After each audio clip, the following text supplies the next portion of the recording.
All right, now, so on with the lecture. So today what we're going to do is start talking to you about thermodynamics.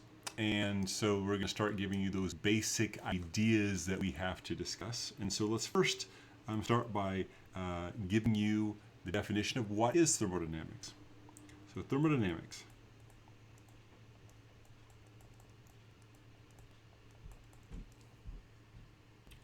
Thermodynamics. This is the topic, the area of science that deals with the relationship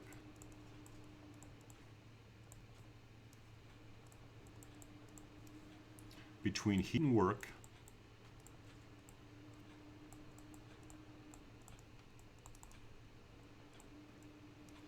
and other forms of energy.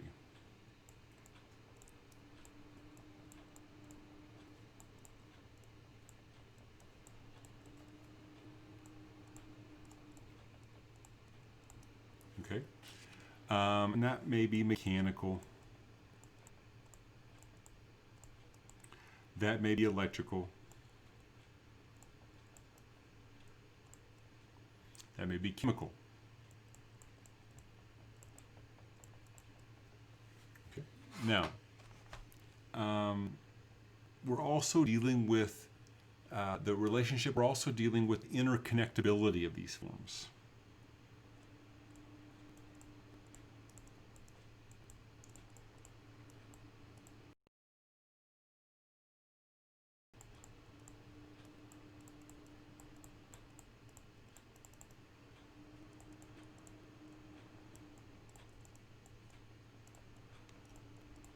So we're looking at how energy can be created, how it can be transferred, how it can be stored. That's what we're going to be talking about primarily in this class.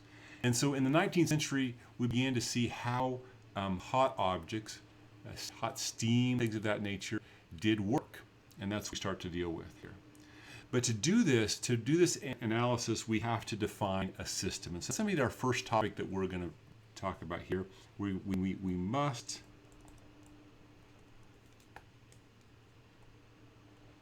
define a system. Okay, so in defining a system, system is what we want to study.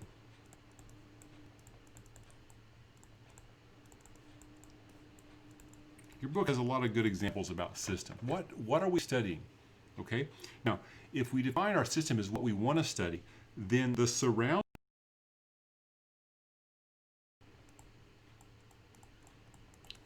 are everything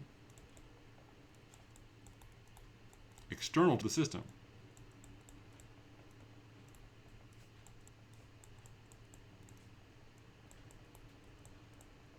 Okay, and to denote the difference between the system and the surroundings, what we're going to have is a boundary. A boundary is what distinguishes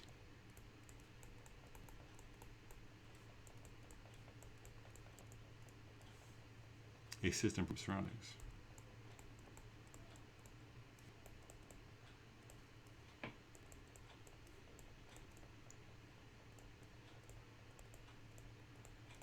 Okay, these are very basic ideas. Very basic ideas. However, they can be the most pivotal thing that you deal with in a future class, a future section, a future homework assignment. Because what you have, and that can make your problem easy, or that can make your problem more difficult. So here, basically, I'm going to just pretend like I have something here. It's this black box, or this blue box here. This is my system. Okay, this is my system. What I like to do for my boundary is put a dashed line. So this is my dashed line. And what I'm cared about is when I get my dashed line, so this is my boundary, is everything outside here, this is my surroundings. Very simple. Okay, but I'm only concerned with what's inside that dashed line. I'm concerned with what's in that dashed line and what comes in or goes out from that dashed line. That's all I care about. Okay, and that is simply what we need to deal with. Now there are two types of systems that we have to deal with. Two types, I guess I can get my monitor right. Two types of systems that we have to deal with in thermodynamics. And the first one is going to be a closed system.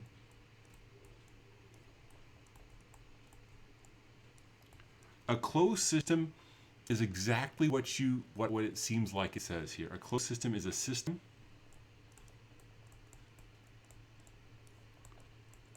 that always contains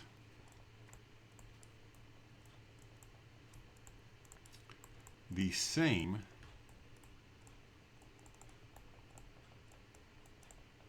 amount of matter.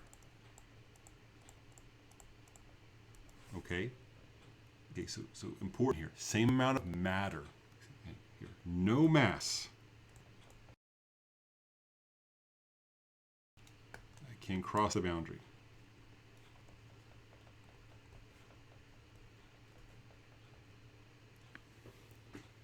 Getting something tapping here, probably not bothering you from home. Let me see if I can figure it. There we go, I fixed it. No mass can cross the boundary. Okay, now I'm going to highlight this. No mass can cross the boundary. Live that, understand that. This is pivotal because students miss this point all the time. Okay, it is no mass. No mass can cross the boundary. That is simply the only thing that we need to understand. No mass can cross the boundary. I'm saying it multiple times. When I repeat myself, it means it's important. No mass can cross the boundary.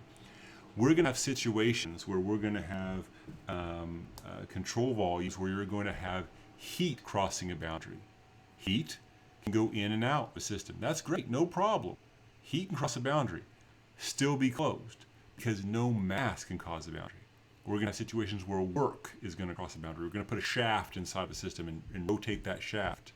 That's going in there, but that system is not changing. The system is not changing. The mass is not crossing that boundary. It's still a closed system.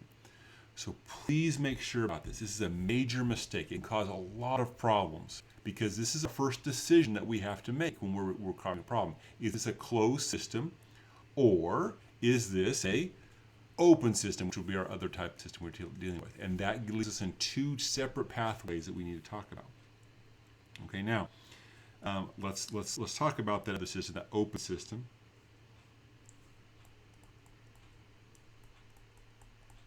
An open system, I really don't have to probably define this, but I am anyway.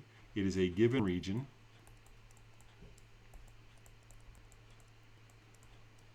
of space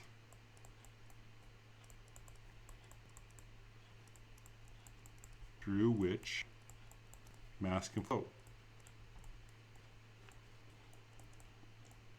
Okay, so here mass may cross the boundary.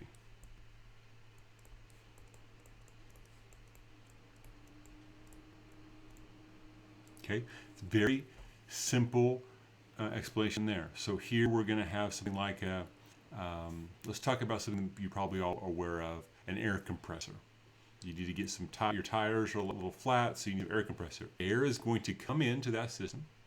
It is going to get compressed by the compressor, and then it's going to go out to the system into a storage tank. It's going to go into your car, tire, something like that. So that's where mass is crossing that boundary.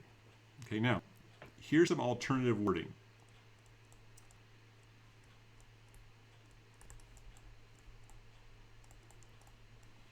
Alternative wording. A closed system. Let me see if I can work on my handwriting a little bit this morning.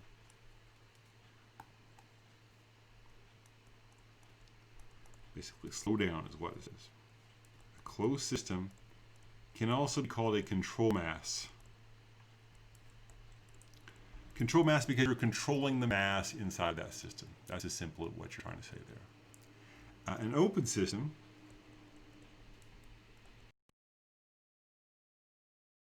volume. All you're doing there is controlling the volume that you're analyzing. You're not controlling the mass, you're controlling that volume. I'm looking at this box. That's the volume that I'm trying to control. There may be mass crossing that boundary. In fact, a control volume is a universal technique. I might use talk about a closed system. I might say what's your control volume. Well, a closed system is a control volume, has a special case where there are no mass crossing that. So creating my control line that we say, that boundary line is my control volume. I'm controlling that volume. That is my boundary. And it may be that mass crosses that or mass leaves it. However, in your book, I'm just letting you know that they're going to use open system and control volume, probably they're going to use them for the same term. So be careful about that. Okay. We also can have, when we talk about a control volume, you can have a control surface around that volume. Okay, that box you're dealing with, and I need to mess with my video for the next lecture here because I'm using my hands and you can't see it. That surface of that box is going to be a control surface. We're controlling that surface and we want to see what goes through that. So that is where we kind of look at when we're talking about closed and open systems. Very, very important concept when we're talking about thermodynamics.